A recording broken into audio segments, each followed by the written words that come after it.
Okay, good morning, everyone. Let's start. Please help me out with your camera. Thanks to the ones that already did it. Remember, as usual, if your camera is off, I do not check your attendance, just in case. Help me out with that, please. So let's retake it from yesterday. Yep. Yesterday we stopped. We were working on Unit 7A workbook, and we stopped on reading. 4B was the last one we worked together. Yep, 4B.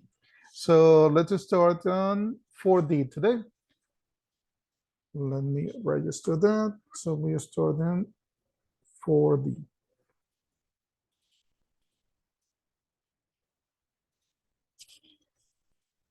Let's see what it's about. I'm going to preview and start on my attempt. And let's see what we get. As you can see, you get 6 words. You get competitive, reluctant, challenge, pillows, tutors, and common sight. The first word is competitive, just in case, competitive. Any questions about the meaning of the words that we have to complete this task?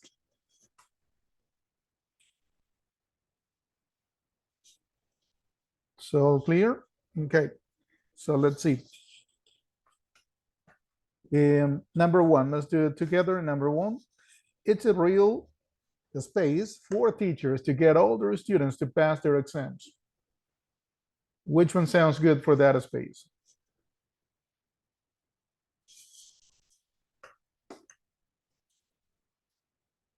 Challenge. Okay, I can take that one, challenge. Number two, John has hurt his neck, so he shouldn't use to in bed.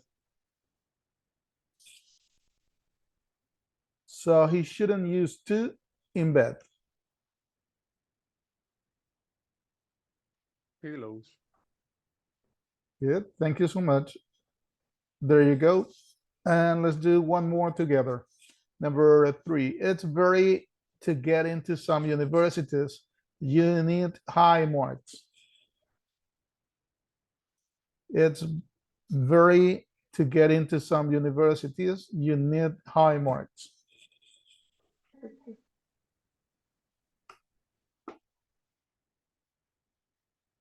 Okay, so there you have. We made 3 together.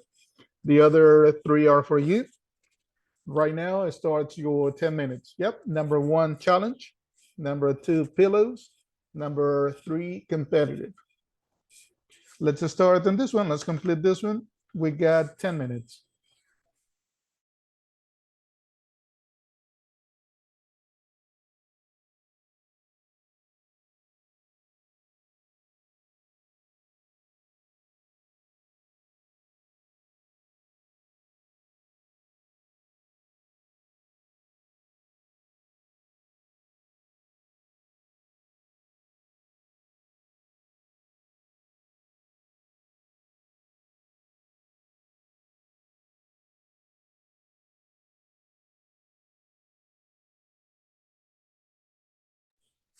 So far, I got 9 attempts. Thank you. For today until now, the magic number should be 15 attempts, according to the number of students in this Zoom meeting.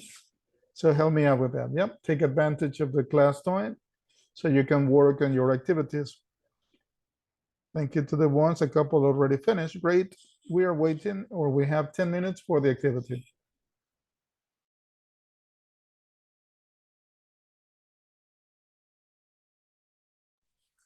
Okay, let's continue. Let's retake it. Going back to the main page. We just work on reading activity 4D. Obviously, we continue on the unit 7A workbook. Yep. With that activity, the section of reading is done. Let's take a look to the last one, the last section, that is listening. In this one, let's start on activity 5A. Let's take a look about it. Listen to a radio program about a new TV series, which were describe the methods used by the teacher in the series. Let's take a look.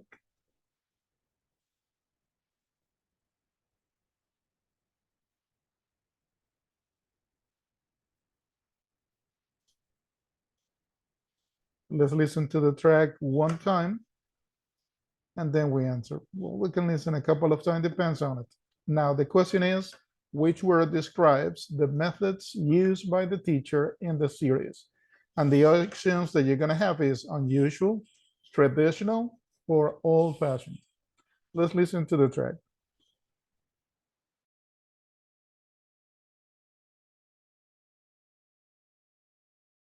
File 7A. Listening.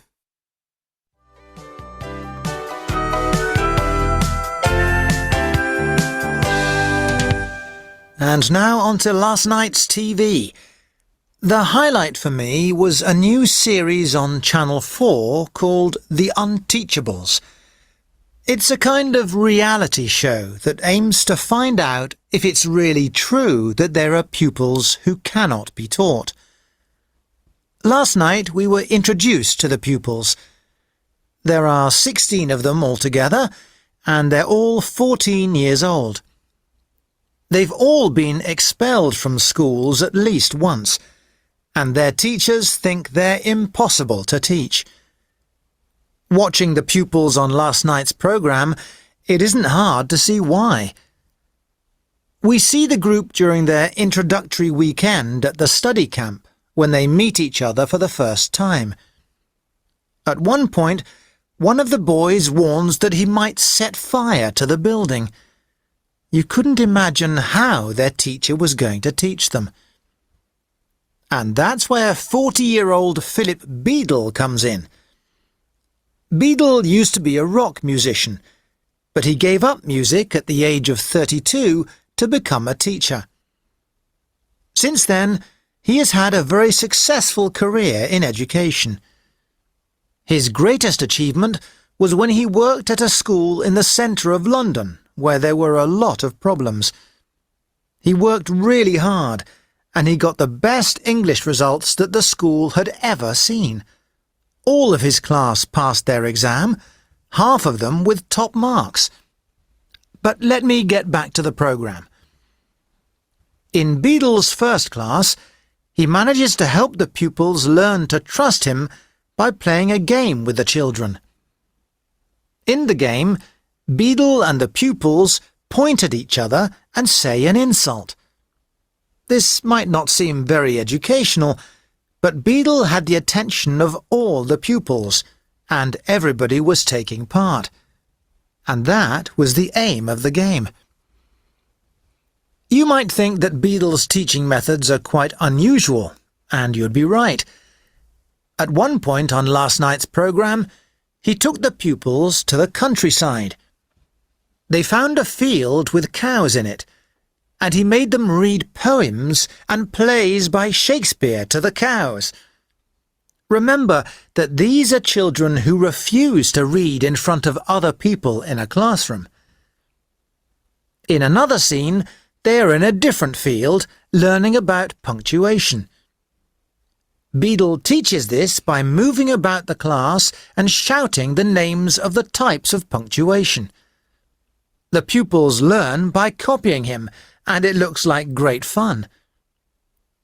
By the end of the first episode, the pupils are starting to accept their new teacher. Some of them even say he's all right. I really enjoyed The Unteachables, and I really want to know what happens next.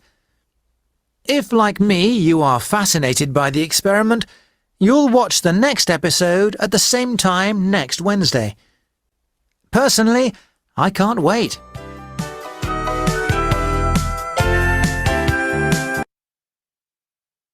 There you have it. So according to what we listened to in the track, how would you describe the methods?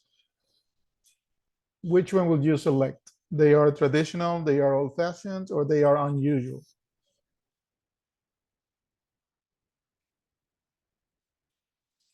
Starting now, you got your 10 minutes to answer on this one, right? If you need, you can listen again to the track. Not a problem. Starting now, 10 minutes for your answer. Let me see. I already get 3 attempts. Thank you to the ones that started.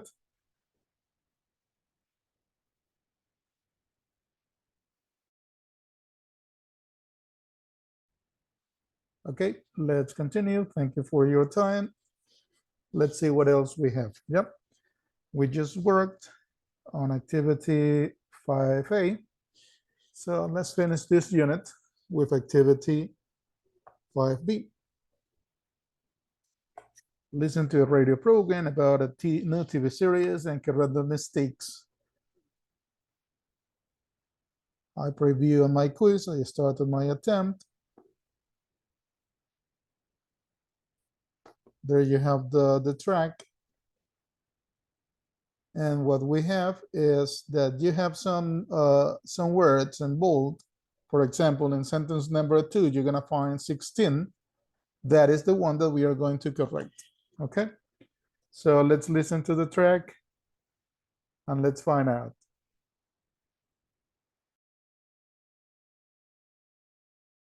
File 7A. Listening.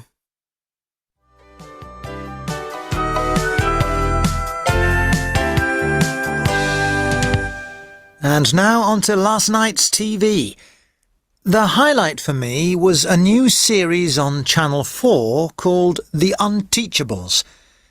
It's a kind of reality show that aims to find out if it's really true that there are pupils who cannot be taught. Last night we were introduced to the pupils. There are 16 of them altogether, and they're all 14 years old. They've all been expelled from schools at least once, and their teachers think they're impossible to teach. Watching the pupils on last night's programme, it isn't hard to see why. We see the group during their introductory weekend at the study camp, when they meet each other for the first time. At one point, one of the boys warns that he might set fire to the building. You couldn't imagine how their teacher was going to teach them. And that's where 40-year-old Philip Beadle comes in. Beadle used to be a rock musician, but he gave up music at the age of 32 to become a teacher. Since then, he has had a very successful career in education. His greatest achievement was when he worked at a school in the centre of London, where there were a lot of problems. He worked really hard, and he got the best English results that the school had ever seen. All of his class passed their exam, half of them with top marks. But let me get back to the programme. In Beadle's first class, he manages to help the pupils learn to trust him by playing a game with the children. In the game, Beadle and the pupils point at each other and say an insult. This might not seem very educational, but Beadle had the attention of all the pupils, and everybody was taking part. And that was the aim of the game. You might think that Beadle's teaching methods are quite unusual, and you'd be right. At one point on last night's programme, he took the pupils to the countryside. They found a field with cows in it, and he made them read poems and plays by Shakespeare to the cows. Remember that these are children who refuse to read in front of other people in a classroom. In another scene, they are in a different field, learning about punctuation. Beadle teaches this by moving about the class and shouting the names of the types of punctuation. The pupils learn by copying him, and it looks like great fun. By the end of the first episode, the pupils are starting to accept their new teacher. Some of them even say he's all right. I really enjoyed The Unteachables, and I really want to know what happens next. If, like me, you are fascinated by the experiment, you'll watch the next episode at the same time next Wednesday. Personally, I can't wait.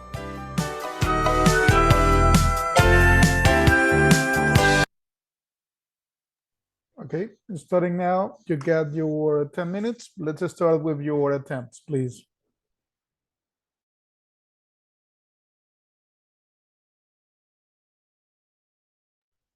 Okay, time to continue.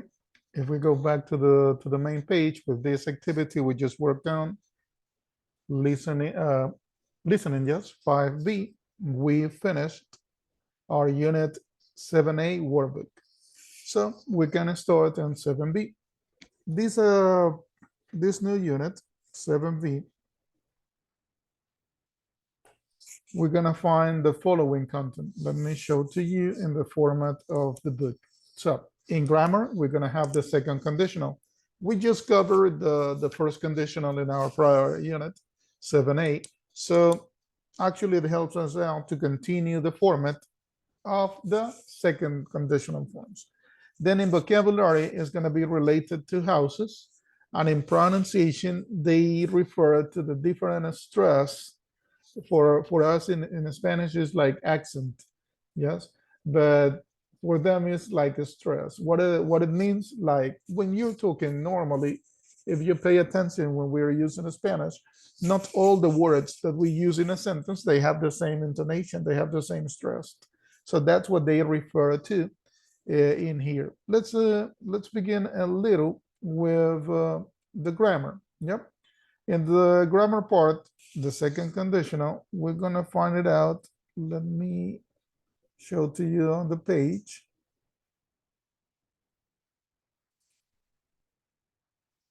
We're gonna have like this. The second conditional, once again, you have one part or one clause of the statement that get the word if. Yep. In that part, in the second conditional, we are going to use the past simple. And on the other, you're gonna use would or wouldn't, depending, right? Remember that could be affirmative or negative. Here we have some examples. If I had a job, that apostrophe D is the contraction of would. So if I had a job, I'd get my own flat. This second conditional is about imaginary situations.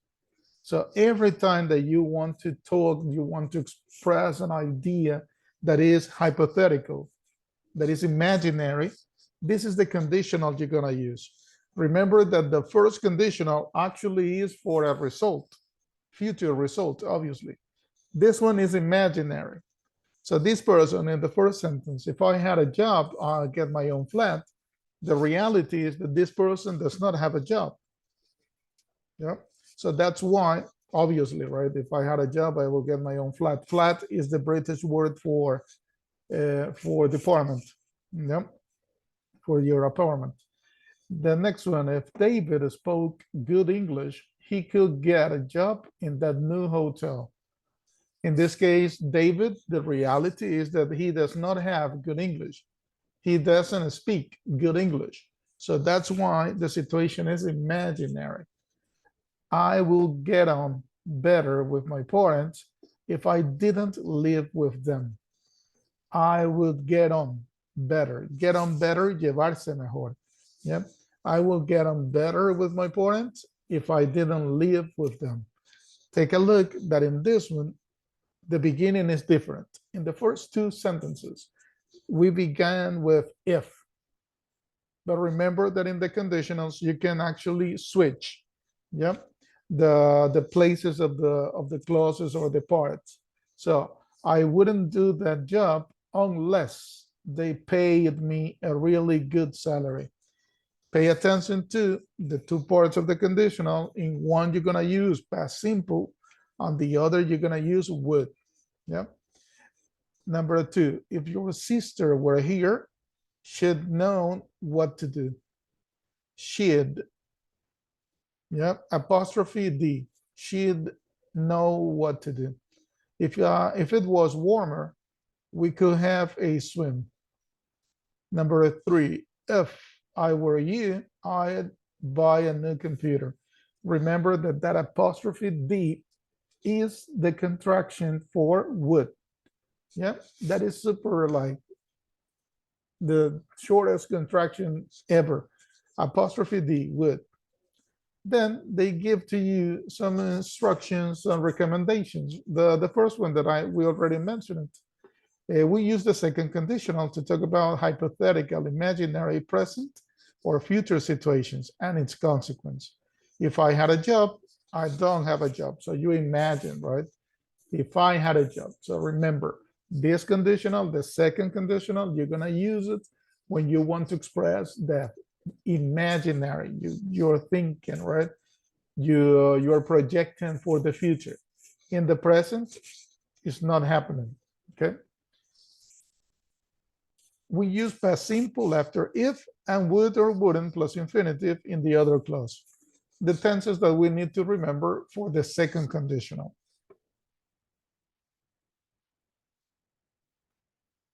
We can also use could instead of would in the other clause. After if, we can use was or were with I, he, and she. Pay attention to this one. So in here, after if, in that part, if you're gonna use the verb to be, it's possible for the second conditional to use was or were with the singular and the third person, the first and the third person of singular, I, he, she. In grammar, right, when we only study the verb to be, we know like I was, she was, he was. But for the second conditional structure, it's extremely possible that you're gonna find in some occasions, if I were you, if she were on time. So you're gonna keep that in mind. For the second conditional, that is possible, that change. Yep. And as point number 3, we often use second conditionals beginning if I were you to give advice. That is structure. If I were you, I will study on Saturdays. Yeah. If I were you, I'll go to bed early. So you're giving an advice. Also for that, in those situations, you're gonna have or you're gonna use the second conditional. Then in the final box, we got like first or second conditional. We have covered the two of them. I mean, we are covering the second right now, but we just covered the first. So how to identify which one to use and when to use it. If I have time, I help you. If I had time, I'll help you. The same situation presented in the two forms, the first conditional and the second. What is the difference? The difference is actually the situation. The first one, if I have time, I'll help you. It's a real situation. It's possible that you have the time. Yep. It's possible that you're gonna assist this person. So we have to be careful actually to identify what kind of situation we are describing. If I tell this to anyone, right? If I have time, I'll help you. That means that according to all my activities, actually it's possible that I can assist, yep, this person. But, and the other one, when we use the second one, if I had time, I'd help you. Imaginary.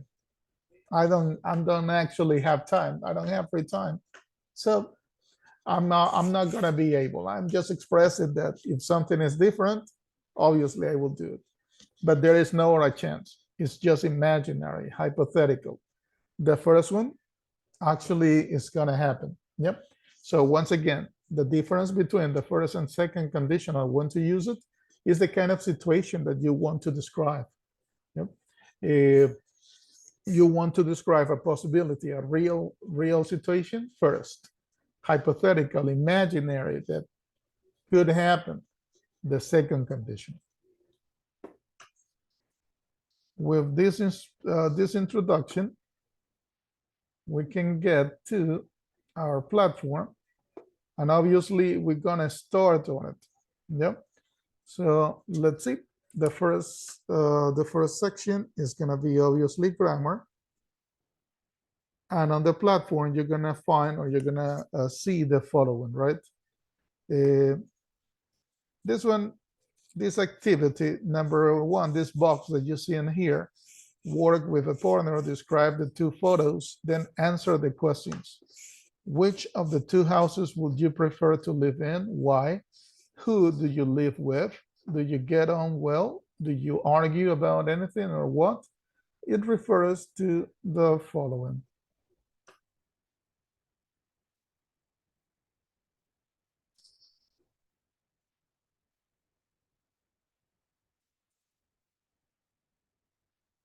You get here these two pictures. Yeah, that's what they refer to. In the first picture, you see this young man at the table, but we assume that those are his parents. So the situation tries to describe, or the picture actually tries to describe, a young man living with his parents. And on the other, you have a group of young people.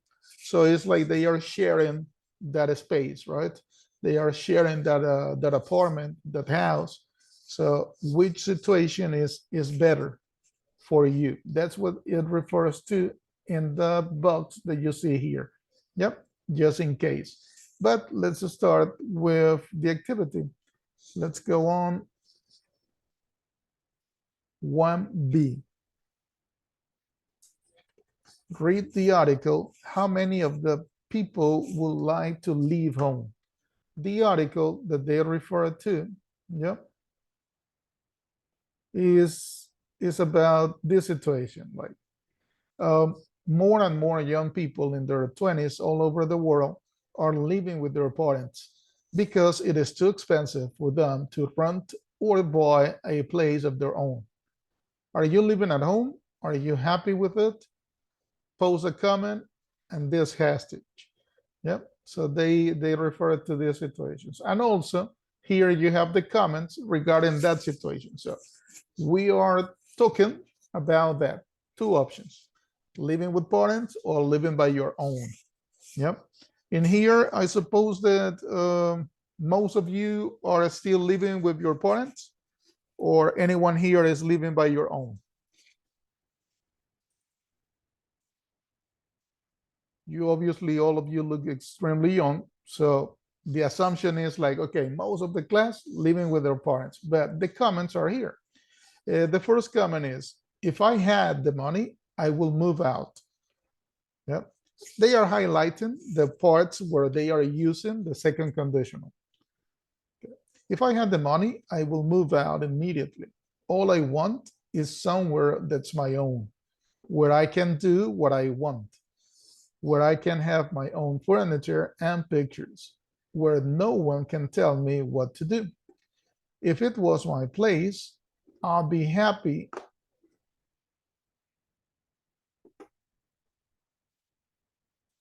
I'll be happy to do the cleaning and things like that. I will look after it. But at the moment, it's just a dream because I can't find a job. The other comment, Marco from Naples, Italy.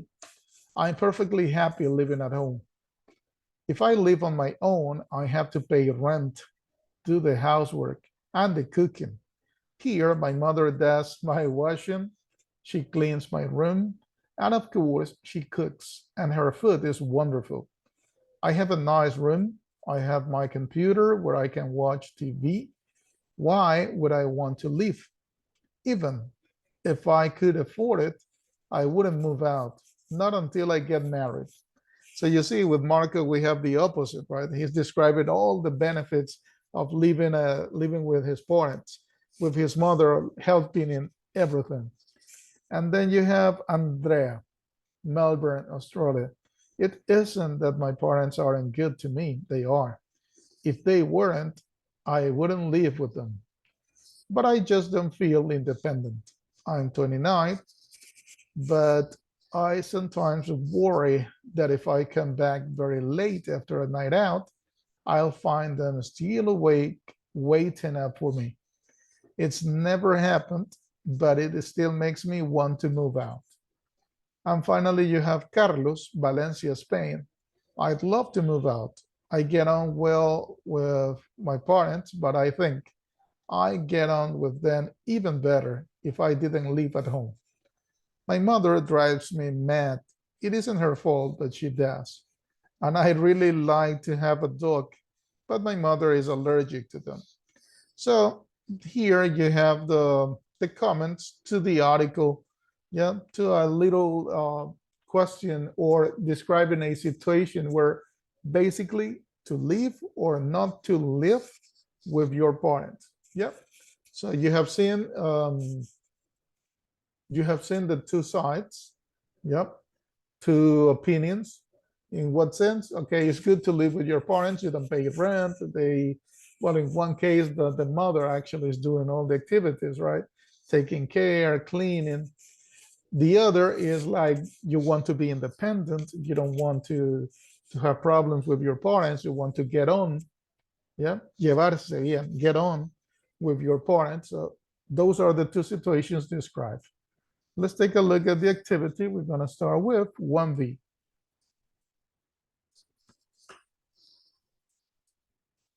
I preview the quiz and I start on my attempt to see what it's about. And there you have it, right? What I already showed to you. There are these 4 people expressing their opinion about living or not with their parents. How many, the question is, how many of the people would like to leave home? How many of the people would like to leave home? And here at the bottom, you have the options from 1 to 4. You decide. Yep. So starting now, you got 10 minutes for this activity. Let's read the article again and let's find out. Remember the question, what is it? How many of the people would like to leave home? To leave home. Let's start now, please.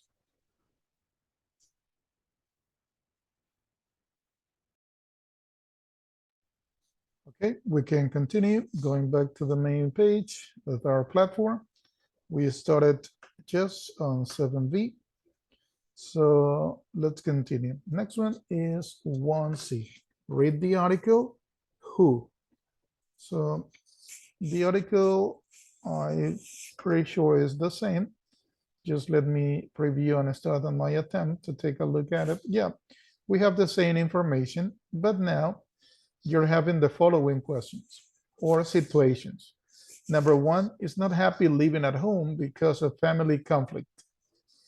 Number 2 thinks his or her parents think of him as still being a teenager. Number 3 thinks that the advantage of living at home is not having to do any work. And number 4 would like to be able to decorate his or her home in his or her own taste. So then we have the information, right? So starting now, obviously here you have the tabs. You only have to drag them according to the one that you believe matches the situation that is described in here. So starting now runs your 10 minutes.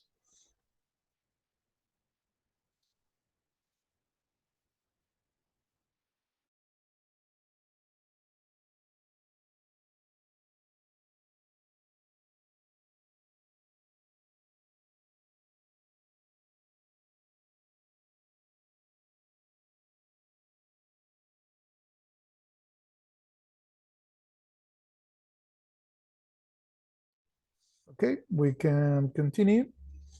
Let's see what else we got. We just worked on activity 1C, obviously in the first section of grammar.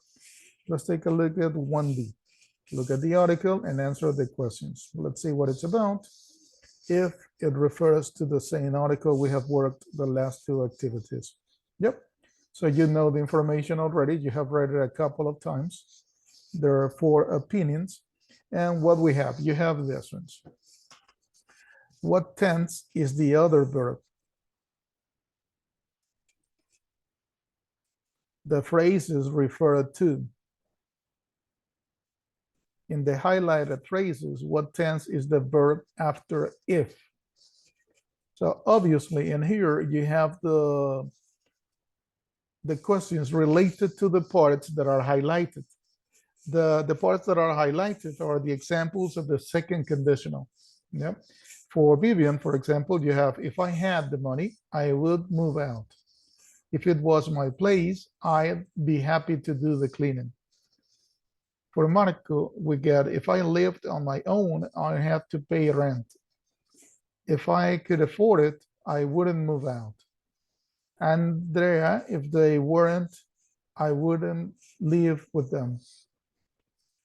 and Carlos, I get on with them even better if I didn't live at home. So the questions are related to the ones highlighted, to the ones of the second conditional. Yep. Here mentions like what tense is the other verb because you have one question in here. Like in the highlighted phrases, what tense is the verb after if? That is one, and that's why we have what tense is the other verb. So the one that is not after if, the one that is in the other part of the conditional. Yep. And the phrases referred to. All the phrases that are highlighted, what do they describe? Okay, so starting now, you got your 10 minutes.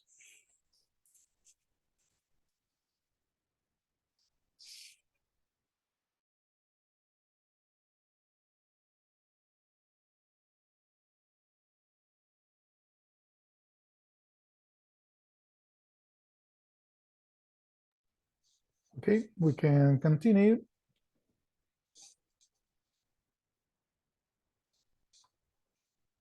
We just worked on 1D. Yep.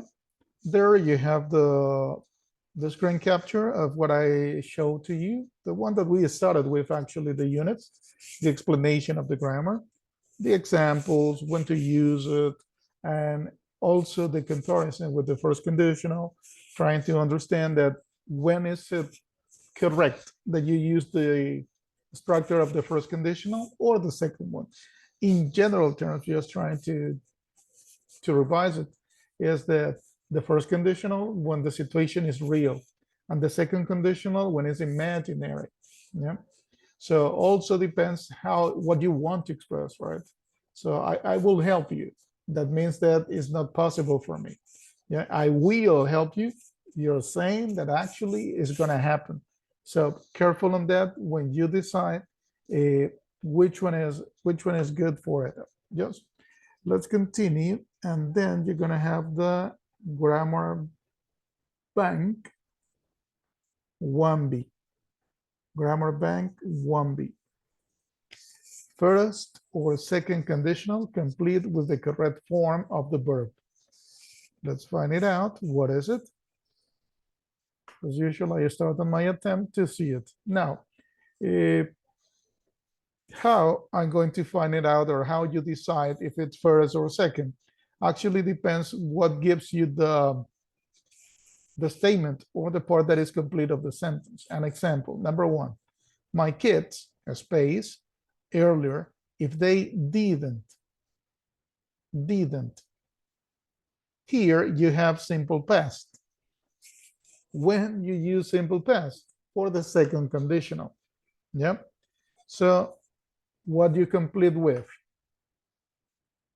So number one is second conditional. Why? You take a look at the part that is complete in here. If they didn't go, simple past, second conditional.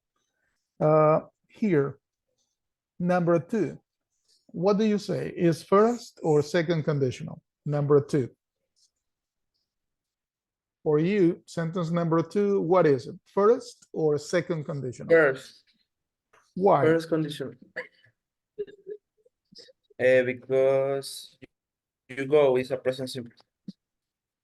Excellent. Thank you so much. Perfect. There you have it from your classmates. You pay attention to the tenses. In here, if you go to university, that is simple present. That one is first condition. So just pay attention to the information that is given. Yeah.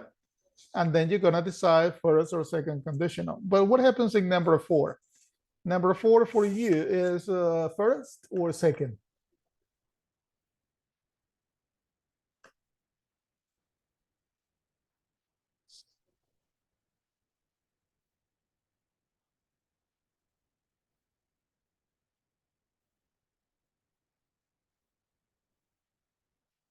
Number four, what do you think? Is the first conditional or the second conditional, and why? The first. What is the reason for that, Anthony?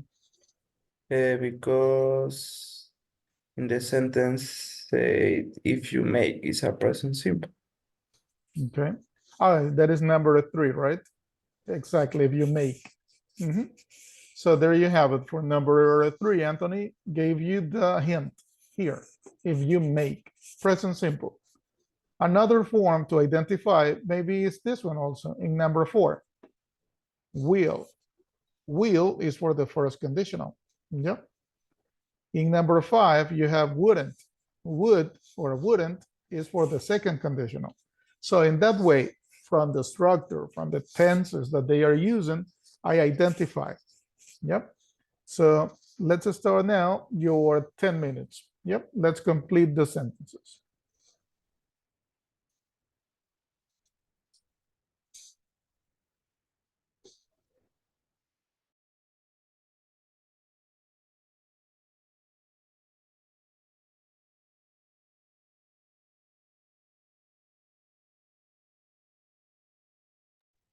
Okay, let's continue. Going back to our main page, we're working on 7V, and we just finished with grammar bank 1B, first or second conditional. To identify according to the structure, right? Remember, it's just a matter of checking what you have. If you have present simple, if you have past simple, if you have will, if you have would, those will be the clues in order to decide which was the correct structure. Then we have pronunciation and speaking related to what we mentioned at the introduction of the unit, that is the sentence stress. What you find in here also in the box is that you have some words that they are in bold and they get bigger. What is it? Because they are showing to us the ones that have different intonation. They actually receive the stress. Let's see if this is the track to follow that up. 4.18. 1, If I lived on my own, I'd have to pay rent. 2, Would you leave home if you got a job? 3, Even if I could afford it, I wouldn't move out. 4, If it were my flat, I'd be happy to do the cleaning. 5, I'd get on better with my parents if I didn't live at home. There you have it. Once again, this comes out naturally. What it means, if you listen up when we are using Spanish, it's going to happen exactly the same. Not all the words in the sentence, they have the same stress. That's what they are trying to present to us in here. Yeah, that according to the words that we have, we are going to find different intonation. What is ideal from the grammar point of view, that actually these words are the most important in information. Yeah. So every time, if you take a look at number 1, right? If I lived on my own, I have to pay rent. So those are the most important parts of the information you're trying to transmit as well. Let's continue. And in here you have choose 3 of the sentence beginnings below and complete them in a way which is true for you. If I could live anywhere in my town or city, I'll live. If I won a dream holiday in a competition, I go. If I could choose any car I like, I'll have a. If I could choose my ideal job, I'll be. If I had more time, I'll learn. If I had to go abroad to work, I'll go too. So these are the ones that you're gonna, well, this is orally. So we are going to complete according to that idea. An example for me, if I could live anywhere in my town or city, I live in Savos. If I want a dream holiday in a competition, I'll go to Paris. If I could choose any car I like, I'll have a Camaro. If I could choose my ideal job, I'll be a sports journalist. If I had more time, I learned Chinese. If I had to go abroad to work, I'll go to England. So in that way, you're gonna answer all of them. Yep, but later on. So this one just to pass it, right? Later on, we're gonna come back to this one. So you help me out to complete these ideas, okay? Let's see vocabulary. On vocabulary, we're gonna find out, let's make an introduction before our break. The vocabulary of this unit is related to the following. Yep. You got it here.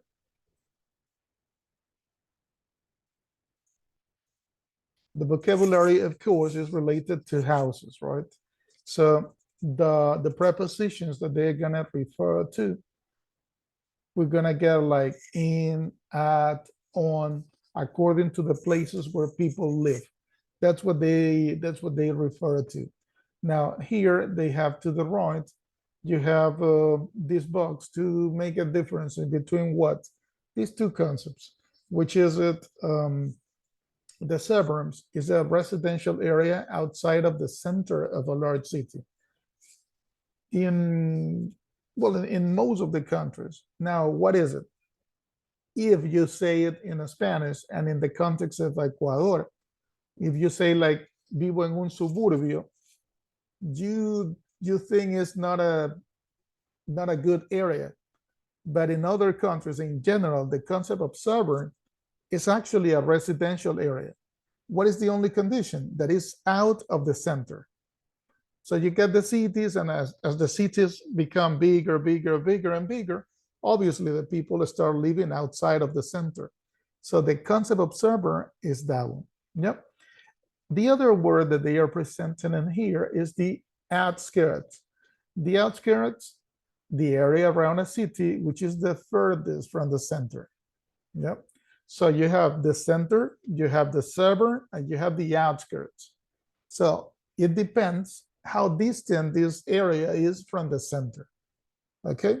In that way, we're gonna consider, like, according to the cities in London, for example, here, Milan, that they mentioned, where you live.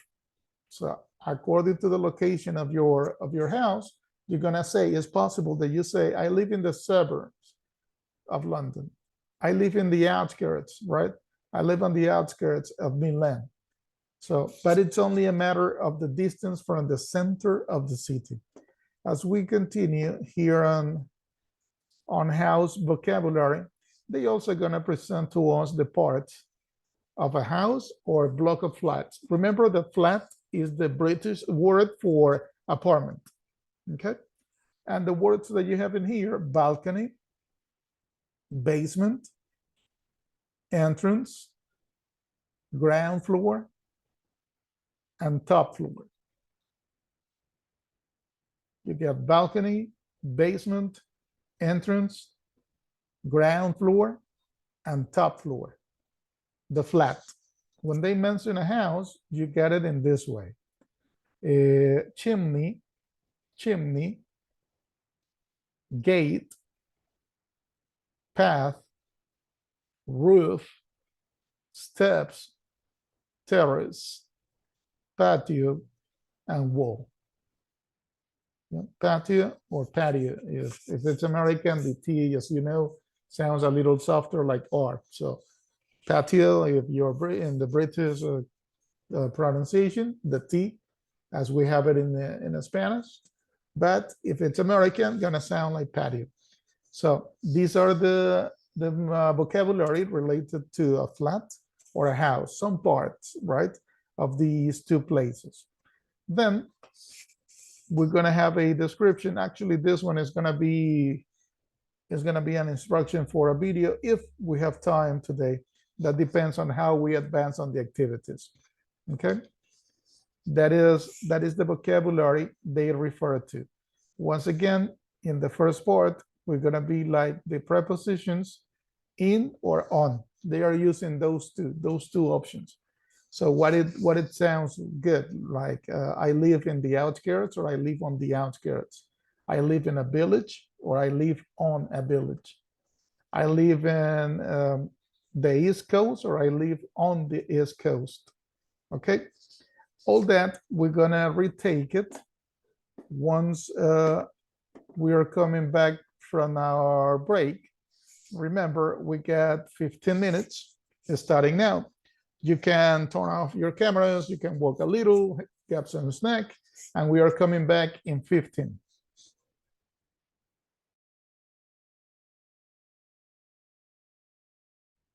Okay, we're coming back after the break. Please help me out with your cameras on, and let's start on the section of vocabulary with vocabulary bank 1A.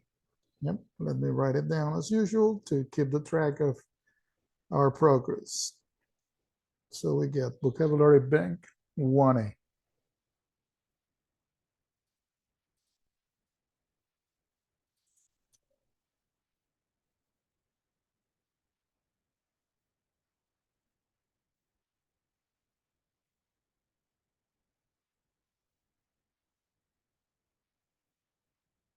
I start on my attempt.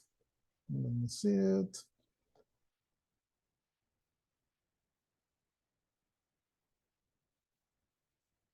As we mentioned before, it's only, it's about prepositions. Of course, we have two options. We have in and on.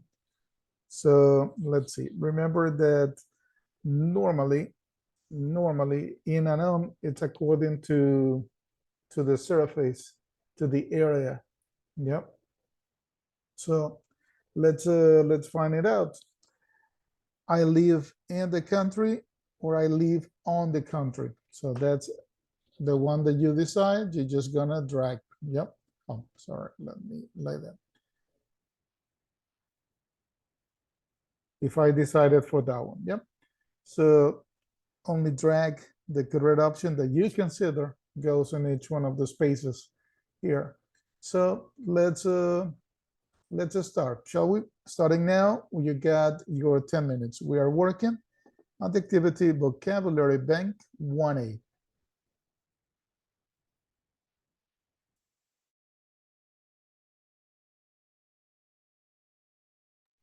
Okay, we can continue. So we finished just on vocabulary bank 1A. Let's see what else we got in here.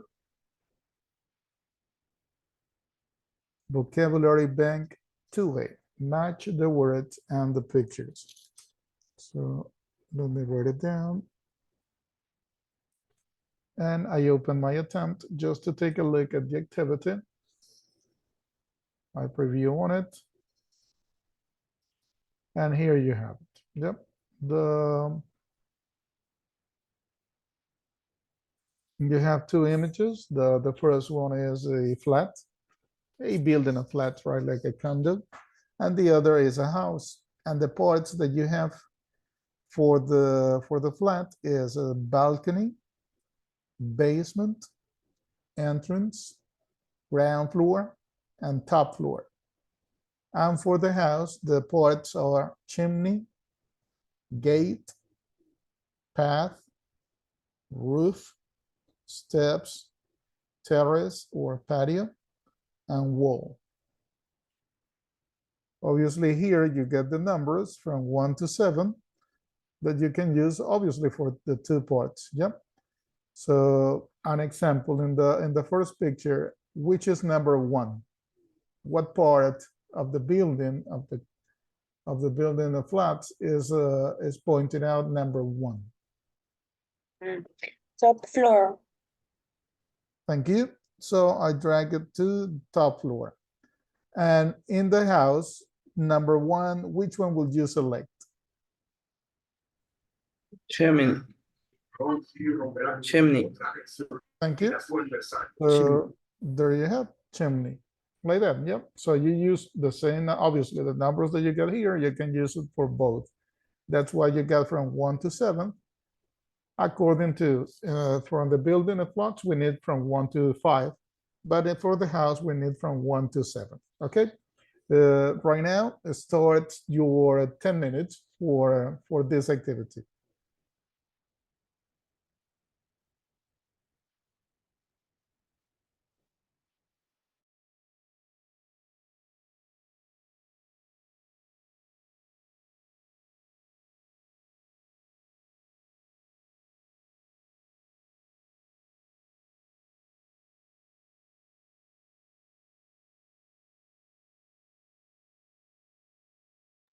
Okay, time to continue.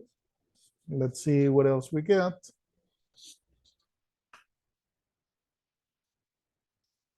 We just finished the vocabulary bank 2A. With that, we passed to the section of reading. Yep. Let's take a look at what we got on reading. That is section number 4 in this unit. Do you know where Tchaikovsky was from and what he did? Let me share with you in here, just to check on that. Yep.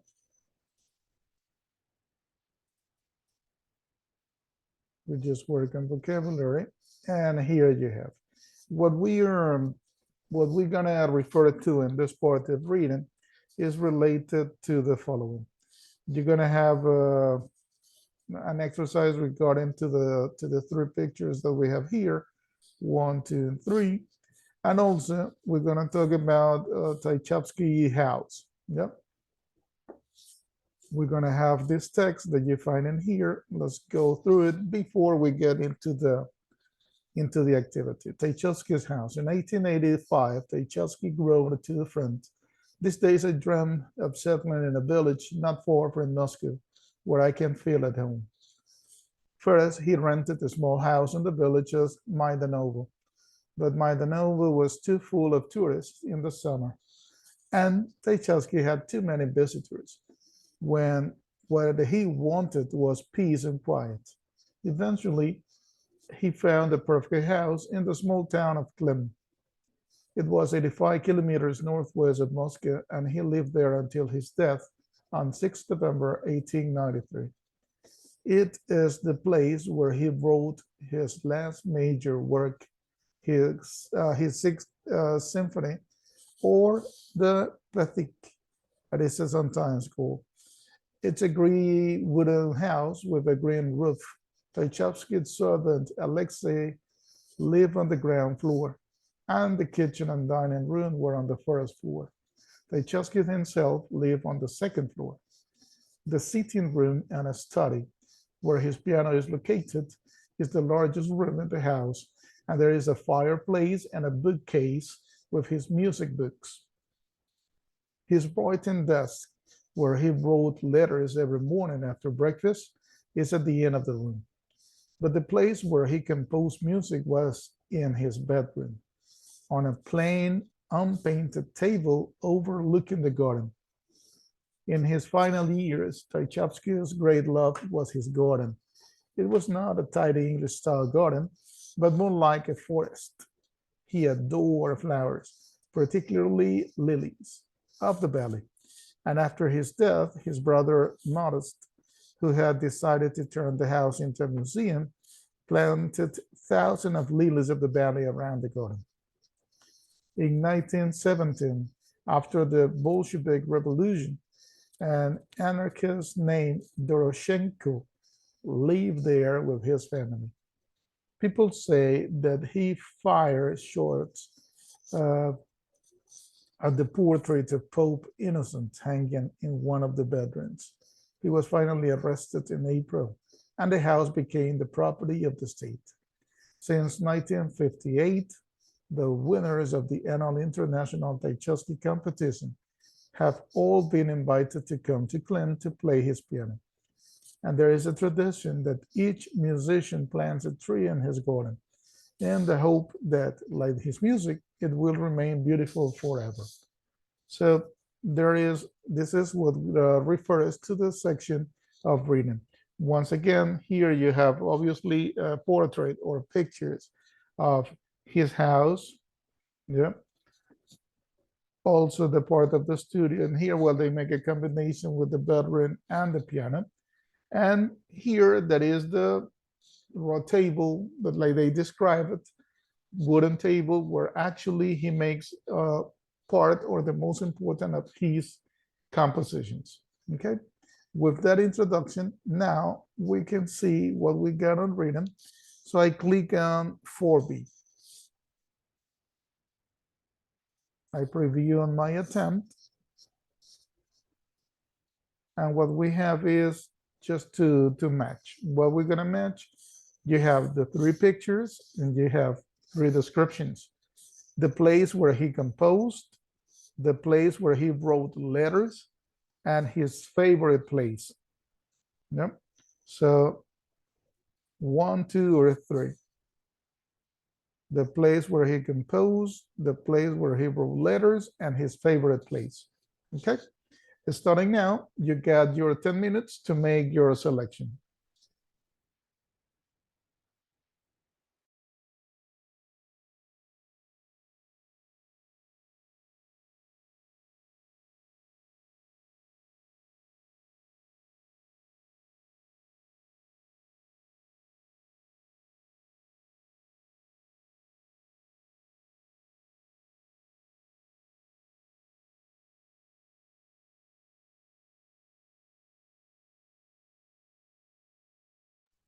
Okay, we can continue. Let's see what else we got. We just worked on activity 4B, is the section of reading. Yep. Let's take a look at 4E, match highlighted words with definitions. I preview and I start on my attempt to see what it's about. And these are the ones that you get in here. Plain, tidy, overlooking, turn into, property, remain, bookcase, hanging. And the options that we have: in good order, stay or continue, having a view of, fixed to a wall with a cord, make something become, without a pattern or decoration, something that is owned by someone, something that is owned by someone, a piece of furniture with shelves to keep books in.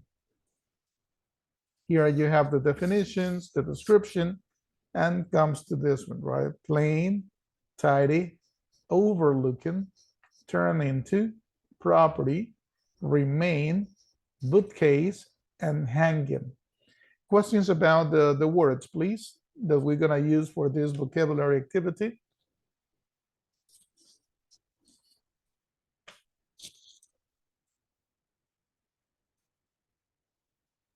Tidy. Tidy is organized.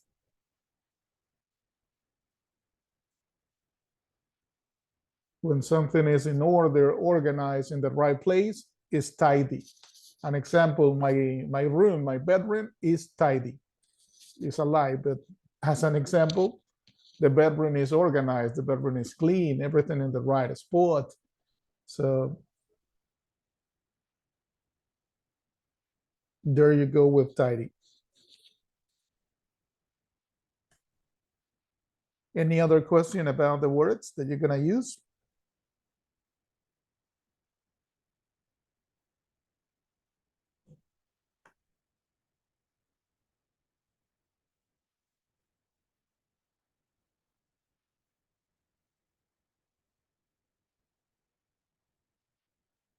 Okay, so right now it starts your 15 minutes. It's 15 minutes for this activity. I'm very sure that you're gonna make it faster than that, way faster than that. But that is the time limit. 15 minutes, start now.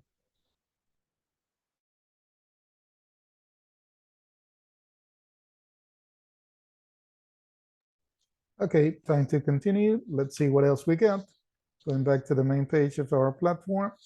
We just worked, and with that one, I believe we finished the section of reading. Yep, for V and for E, the one that we just get now, right? Let's get to listening and speaking. It's section number 5 of our unit. Listening and speaking. Let me check with you what it's about. And it's in this part. Yep. Listen to 4 American architecture students describing their dream house. Which speaker's house is? And you're gonna have the options of the most high-tech, the most luxurious, the most eco-friendly, and the most romantic. So we're gonna listen to it, and then we're gonna find about it, like the descriptions they are making, yeah, about the houses. That is the activity that we're gonna start with, 5A.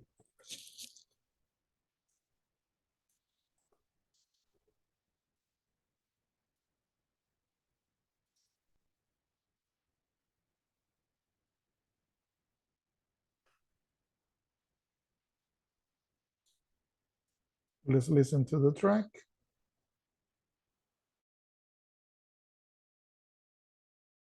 Four point 23. 1. My dream house would be in one of our national parks like Yellowstone or Redwood. It would be totally green. I'd have solar panels and wind turbines, and I'd collect rainwater. The house would be made of wood and would be heated by wood fires. I would try to live off the land as much as possible, and I'd plant vegetables and fruit and maybe have chickens. It would all be organic, with no pesticides or anything like that. 2. My dream house would be in Paris. It'd be on the top floor of an old apartment building, and I'd have a view of the Eiffel Tower or Notre Dame. It will be full of furniture that I'd found in antiques markets, places like that, and amazing paintings, one of which would turn out to be an undiscovered Picasso or Matisse.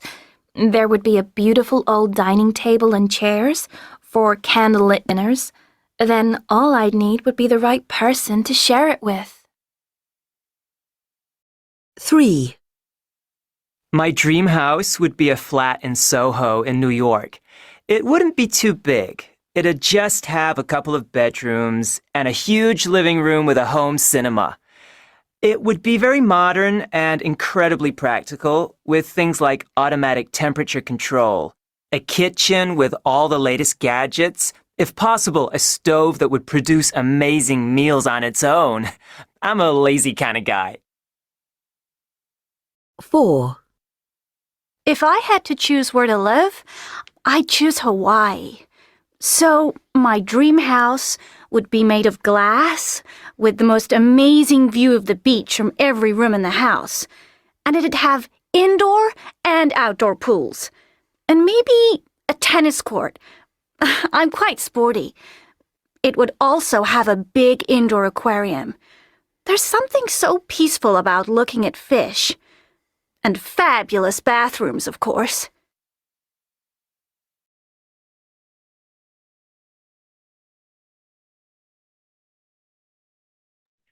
There you have the description of the houses by these 4 students, architecture students. So that's what we are going to match according to what we listen. Obviously, when you start your attempt, you're going to listen again. We have the most high-tech, the most luxurious, the most eco-friendly, and the most romantic. Those are the ones that you're going to match according to the number of the speaker, right? There are 4 speakers, and that is what you're gonna drag according to that description. Yep. Starting now, you got your time running out.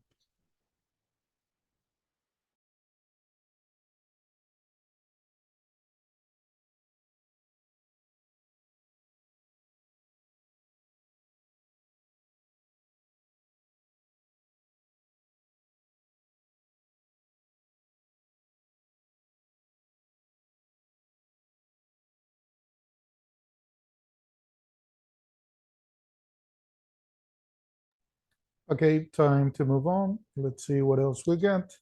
We are in the listening and speaking section, the last one of this unit, almost. So we got 5B. Yep, let's continue to 5B. Listen and make notes about the location and the special features of each house. Let's review on this one. What you're gonna listen to, you have the track and you have the space to work on the 4 speakers. Yep. But you have, as you can see, you have 3 spaces, sorry, for each one of the speakers. Yep. So you're gonna take 3 pieces of information from each one that we are listening to. Let's listen to the track to find it out, at least as one. 4.23. 1, My dream house would be in one of our national parks like Yellowstone or Redwood. It would be totally green. For example, the speaker number 1 in one of our national parks. Another idea that I heard, totally green. Remember that this expression in the context of the houses, the constructions, when you go under totally green, obviously we are not talking about the color itself, like the whole house is color in green, but the materials that is eco-friendly, yep, that about the recycle or protecting nature in general terms. That's what they refer to being green. Okay, so like that, let's listen one more piece of information to complete the space for speaker number 1. I'd have solar panels and wind turbines, and I'd collect rainwater. For example, from this part, what he mentioned, I will go with collect rainwater. Yep. In that way, once again, from what we listen, you decide that I need 3 pieces of information for each one of the speakers. Yep. We got here as an example for speaker number 1, in one of our national parks, totally green, collect rainwater. Some words, right? You don't need to put like long sentences, but mostly we are talking about ideas. Yep. So let's start on the activity. You got, starting now, you got your 10 minutes, okay?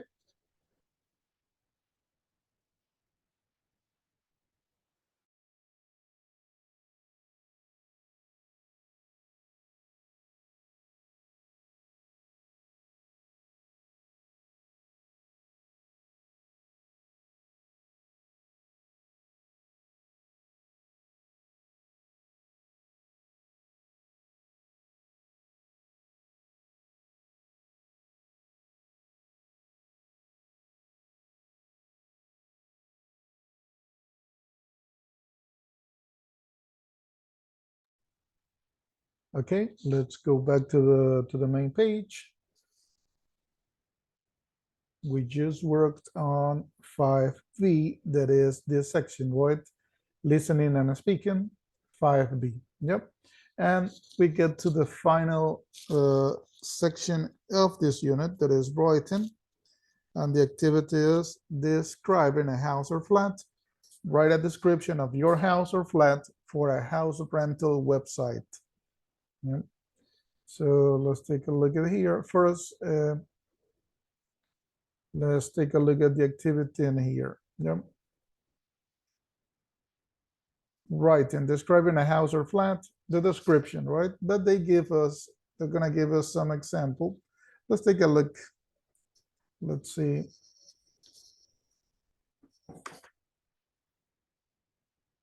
Here. So what is the structure that we're gonna follow is this one. Yep. What is the situation? The website homerent.com is for people who want to rent their houses while they are away on holiday. Let's take a look how they do it. These are examples. These are the ones that you have to follow up. Now you're gonna describe your house where you live. Yep. But the idea is that you present it attractive for rent. Okay, so let's see how they do it. These 2 examples. Beautiful 1-bedroom flat in Budapest.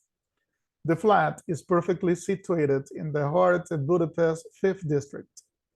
It's a cozy 55 square meter flat on the 11th floor of the new building with a lift.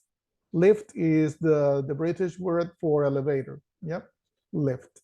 It has one large double bedroom, a spacious living dining room with a balcony, a modern, well-equipped kitchen, and a bathroom.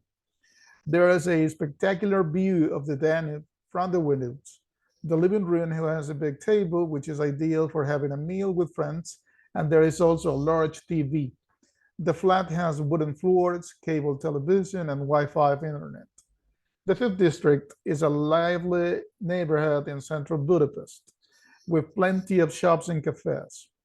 The flat is walking distance from Basiulte, Budapest's main shopping street. It's 5 minutes away from a subway station, so you can visit the city very easily. The house is ideal for a couple who would like to go sightseeing in this beautiful town. It's a no smoking house and no pets are allowed. So what do you see? I mean, I'm going to describe my house and I'm going to say, my house is in Alvorada. No, I have to put something more. Yeah. So my house is located in a residential and commercial area in the north of the city. So remember, the idea is that you present your house for rent. So not just a plain description, plain like simple, not a simple description. You're trying to sell that spot. You're trying to sell it for rent. I mean, the idea that people take it for rent. So that's why I present to you these examples. What I want is that describe your house, but always trying to rent. Think about that. You want to attract clients, so they rent your house. Okay, so describe your house, describe the rooms, but always like what is super special about it, what makes them different. Okay, in that way we're gonna work on this one. Describing a house or flat, write a description of your house or flat for a house rental website. Once again, I'm gonna leave on a screen these two examples. So for you just to have an idea how to do it, right? I don't mean you to copy all of it, just take it like your guide, okay? Starting now, you got your 10 minutes.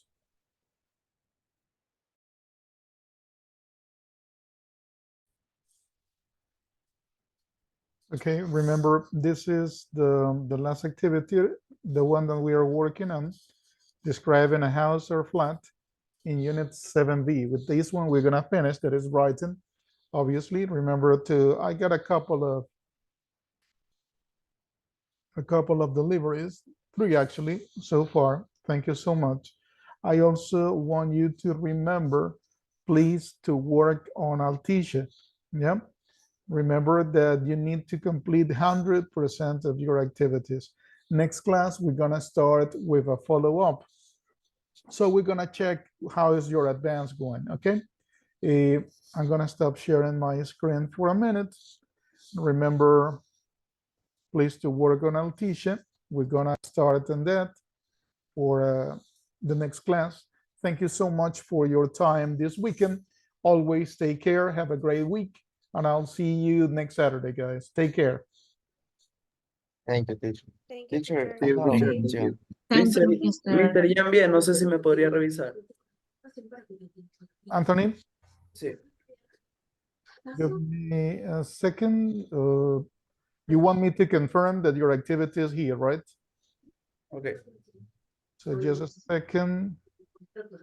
You're describing a house or flat. I get 5 submissions. Anthony. Yes, it's submitted. No problem. Everything in order. Okay, mister. Bye. Teacher, Yes, Andrew? I have a question.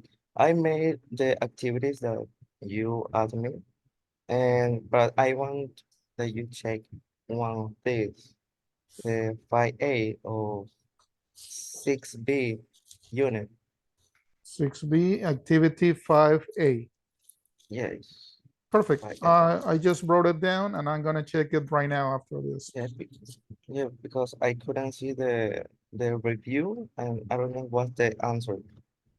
Okay, no problem. I'm gonna check. Thank you.